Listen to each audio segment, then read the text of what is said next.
ना खबरों के आगे ना खबरों के पीछे, हम रहेंगे खबरों के साथ। खबरें चलेंगी साथ साथ। न्यूज़ 20 आपकी खबर आपके साथ। आर एस भगत जी, आज एक खबर छपी है कि कोतवाली थाना में आपके विरुद्ध कोई राजेश वर्मा केस किया है। संदर्भ क्या है, किस बात को लेकर केस किया गया है? ये जो केस जो किया है बिल्कुल गलत है। इसमें हम कहीं कोई दोषी नहीं है। और राजेश वर्मा ये हमको प्रूफ कर दे कि हम इनके अकाउंट में पैसा हम डाले हैं, दिए हैं, या जो बुक की जो बात करते हैं, बुक का ऑर्डर का वो दिखा दे हमको कि कौन सा मेरा बुक का ऑर्डर दिए हैं।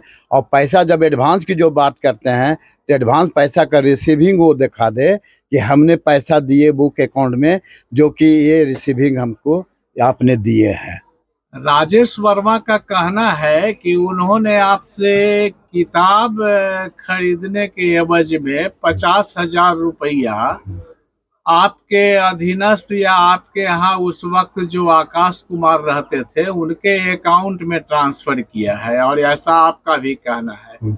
उसके बारे में हमको कुछ भी मालूम नहीं है, वो आकाश के साथ क्या किया है नहीं किया है, आकाश के अकाउंट में क्यों पैसा डाला, आकाश क्यों किया, उसके बारे में हमको कोई मतलब नहीं है, ना मुझे जानकारी है। उनका कहना है, जैसा कि अखबारों में छपी खबर के अनुसार, कि उनको आपसे विभागीय और कानूनी किताब चाहिए थी आपके दुकान से, जिसके एवज में उन्होंने 50,000 रुपया ऑनलाइन पेमेंट आपको किया। तो किताब का कोई ऑर्डर बुक हुआ था उनका कि किस किस किस्म का कौन कौन सा किताब चाहिए, उनको नहीं चाहिए? मेरे साथ कोई भी किसी तरह की कोई किताब संबंधी कोई ना बात हुआ है, ना हम एडवांस लिए हैं, ना हमको एडवांस दिए हैं, ना कोई उनका कोई लिस्ट मेरे पास है कि ये विभागीय किताब हमको चाहिए, या ऑफिस का कोई। सबसे पहले जो भी ऑफिसर कोई किताब देता है तो पहले वर्क ऑर्डर देता है, कोटेशन लेता है, कोटेशन पास करने के बाद तबला करके कोई भी एजेंसी वाले को देता है कि ये किताब हमको चाहिए। और जो भी पैसा एडवांस लेता है तो रिसीविंग देता है कि हमने इस अकाउंट में इतना पैसा एडवांस आपसे लिए है, और जिसका कॉपी एगो उनको दिया जाता है और वो अपने पास रखा जाता है। मतलब ऑनलाइन जो 50,000 रुपया दिए जाने का क्लेम कर रहे हैं, इसके संदर्भ में आपको कोई जानकारी नहीं है कि उन्होंने पैसा किसको दिया, नहीं दिया और क्यों दिया? कोई जानकारी नहीं है। और इस मैटर लेकर के कोतवाली थाना में 22 से लेकर अभी तक कम से कम वो 10 बार जाकर किया। थाना से हमको 10 बार बुलाया गया और हमने जाकर के 10 बार में 10 तरह का जाकर रिपोर्ट वहाँ दिया है, और हमने जाकर के थाना में जाकर स्पष्ट बोले भी है। माने वो कई बार थाना में आपके नाम पर उन्होंने केस किया है, और हर बार जो है अलग अलग एप्लीकेशन, हाँ, रिपोर्ट अलग अलग है। और हर बार थाना से बड़ा बाबू जब वहाँ से ट्रांसफर होता है तो जा करके वहाँ पर क्लेम करता है, और कभी राइट टू इन्फॉर्मेशन में जा करके मांगता है। और ये जो है एग्रीकल्चर ऑफिस में काम करता है, एक दिन ड्यूटी नहीं करता है, खाली सब परेशान करता रहता है सब अफसर लोग को राइट टू इन्फॉर्मेशन का मांग करके, और इसका ये धंधा बन गया है ये। तो ये राजेश वर्मा बार बार आपसे माने आपको बदनाम करने का साजिश कर रहे हैं। आखिर ऐसी कोई पुरानी कोई बात है क्या इनके विषय में? और उसके और बता देता है, हम जो है कोतवाली थाना में जा करके हमसे मांगा गया था, हम लिखित वहां पर दे चुके हैं कि हमको खामोखाई परेशान कर रहा है, इसको जो है स्पष्ट रूप से जांच पड़ताल करके इसको निष्पादन किया जाए। हमने जाकर थाना में इसका कॉपी भी दिए हैं, थाना से बुलाया गया था, हमने जा करके उनको रिपोर्ट दे चुके हैं। अच्छा, राजेश वर्मा का कोई पुराना विवाद में भी आप कभी समझौता कराए थे क्या? राजेश वर्मा का जो है ये जो है यहाँ पर केस चल रहा था उनका वाइफ हस्बैंड का सिविल कोर्ट में, जो कि हम एक समझौता करवाए थे। समझौता के दरमियान उनका रिटेन स्टेटमेंट दिया हुआ है कि भगत जी जो है हमको समझौता करवा दीजिए। अब उनके कहे अनुसार हमने जो है 7,50,000 रुपया हम उनको समझौता करवा दिए, जिनका उसका कागज उनका हाथों से लिखा हुआ है, जो कि थाना में भी हम जाकर के सबमिट किए हुए हैं ये कागज।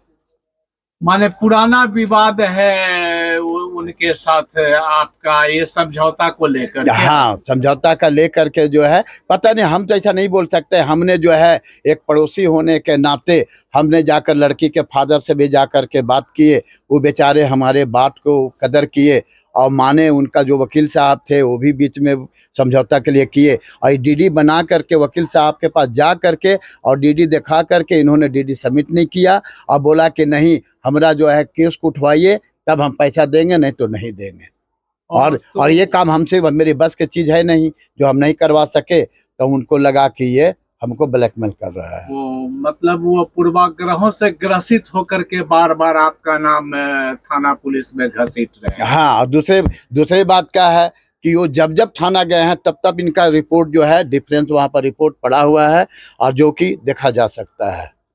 तो आप इस बार जो हाल फिलहाल में उन्होंने फिर केस किया है, तो इसके संदर्भ में थाना को आपने कभी कुछ लिख कर दिया कि नहीं, कि बार बार ये आपके विषय में अनर्गल थाना में लिखित देते हैं और थाना प्रभारी आपको बुलाते हैं इसकी रोकथाम के लिए, बड़े अधिकारियों को आपने कभी कुछ लिखा कि नहीं? हमने थाना बुलाया, जब जब बुलाए हमने गए और जा करके रिटर्न में हम लिख करके दिए भी हैं कि देखिए हम वहाँ पर एक दुकान मेरा छोटा सा, वहीं बैठ के हम अपना काम करते, खामखा हमको जाकर डिस्टर्ब करते हैं और हमको इससे कोई मतलब नहीं है। ये अगर हमको दिए हैं तो हमको ये बताएं कि कब दिए हैं, क्यों दिए हैं, किस लिए दिए हैं। हम उनको रेडी हैं। अभी भी अगर हमको दिखा दे कहीं कि हाँ हमने इनको एडवांस दिए हैं किताब के एवज में, और उनका किताब का लिस्ट जो है हमको दिखा दे कि ये मेरा लिस्ट था और इस डेट को हमने एडवांस दिए हैं, हम जब बोलेंगे, जहाँ बोलेंगे वो दिखा दे, केवल हम उनको रेडी हैं करने का। तो ये तो झूठे तौर पर आपको सरासर बदनाम कर रहे हैं। तो ऐसे लोगों पर तो कोई कानूनी कार्रवाई होना चाहिए कि किसी और प्रतिष्ठित दुकानदार को बदनाम हाँ, कर रहे हैं। और दूसरी बात एक चीज और हम बता रहे हैं, आज के दिन में वो किताब के केवल लिस्ट हमको दिखा दे, वो ठीक है कि किताब की क्या उनको रिक्वायरमेंट है और कब हमको दिए हैं उसका कॉपी, और उसके बाद जो है एडवांस का रिसीविंग वो दिखा दे हमको। आज उनको हम देने को किताब तैयार है और 50 क्या हुआ, अगर बोले तो हम 1 लाख का किताब उनको देने को आज के दिन में तैयार है। जबकि ऐसा देखा गया है कि किसी दुकानदार से किताब या किसी ऑर्डर के लिए एडवांस दिया जाता है तो उसकी सूची होती है कि किस मद में वो एडवांस दे रहे हैं और कौन कौन सी किताब उनको चाहिए था। ऐसा तो कुछ नहीं है उनके पास ऑर्डर, कुछ भी नहीं। हम इसके बारे में उनसे ना कभी बात हुआ है और ना हम जानते हैं। ये खामखा हमको अभी भी ये डिस्टर्ब कर रहे हैं और हम बाध्य होकर के हम भी जो है पुनः फिर जा करके हम कानूनी कार्रवाई करना शुरू करेंगे।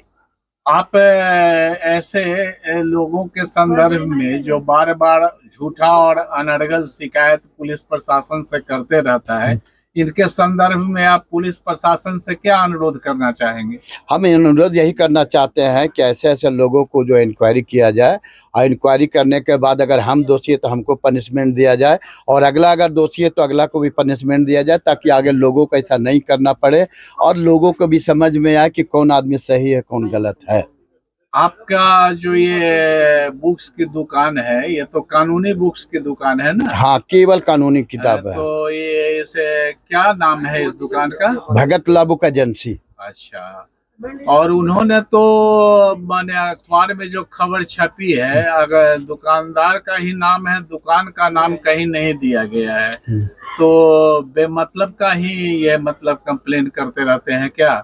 देखिए, हमको खामखा डिस्टर्ब कर, जिसका हम रिटर्न में थाना में दिए हुए हैं लिख करके कि ये आदमी जो है हमको बार बार परेशान करते हैं और इनको छानबीन करके जो है उचित जो कानूनी कार्रवाई हो इनको किया जाए।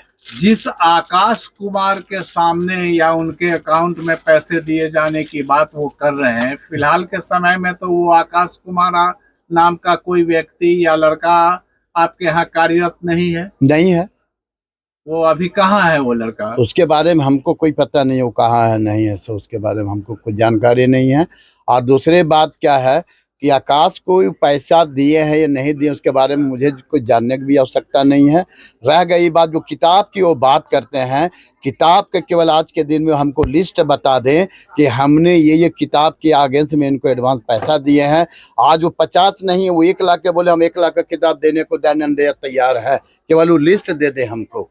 मतलब उनका आरोप जो है आप पर जो लगाया गया है वो सरासर झूठा बेबुनियाद है। एकदम बेबुनियाद है और एकदम बिल्कुल गलत है।